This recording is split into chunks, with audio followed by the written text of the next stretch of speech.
唐芷瑶被开除后，等在了前上司梁景仁的楼下，被一眼看穿是半醉酒出卖色相。梁景仁不为所动，冷漠地说：你连狗咬人都想象不了，人咬狗的世界不适合你，找个男人嫁了吧。新网有2大当家主播文慧欣和梁景仁。唐芷瑶原是梁景仁的手下，因为老是被同事笑话，平时只能做一些跑腿打杂的事。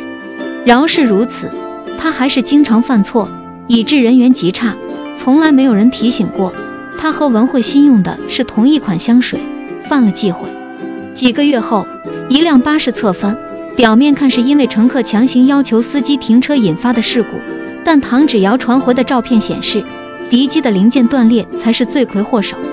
唐芷瑶和张嘉妍都传了新的视频回公司，文慧欣看也没看就让张嘉妍的视频直接配上字幕播出，而唐芷瑶的视频，文慧欣吩咐道：他的不用拿来了，看了都没用。业务能力低下是职场原罪，害的不仅是自己，拖累的更是整个团队。这也是梁景仁碰都不碰送上门的唐芷瑶，反而直言自己不会替他求情的根本原因。几个月前，文慧欣参加校友讲座，提前安排了同学问他设定好的问题，借机直指卢正廷的广祥财务作假。广祥是敌机的竞争对手，而敌机是梁景仁拉来的新网最大的赞助商。事后，文慧欣舌灿莲花，不仅没与卢正廷结下梁子，两人不打不相识，还做了朋友。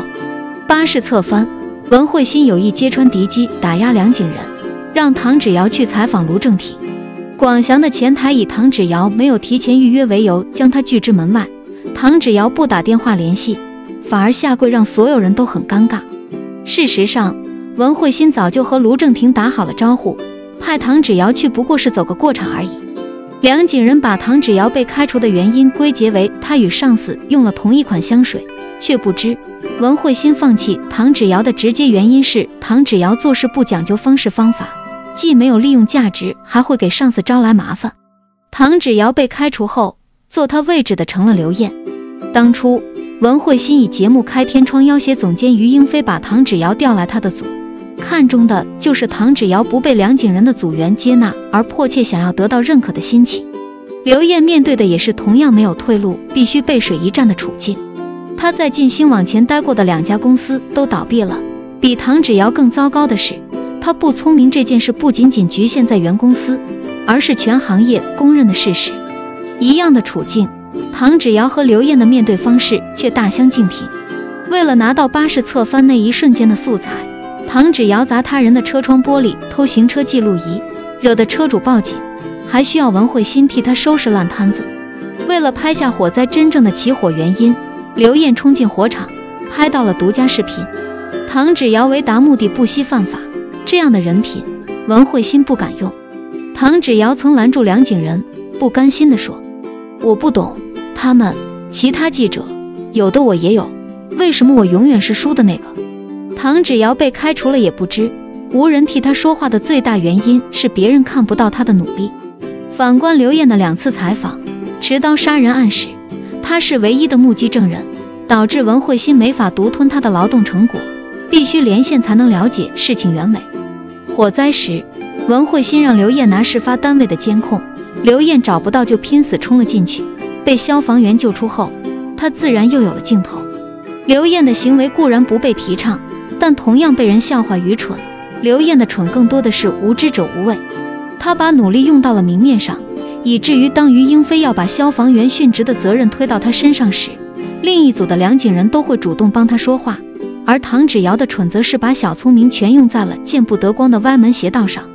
唐芷瑶被文慧欣用完即弃，最根本的原因在于于英飞。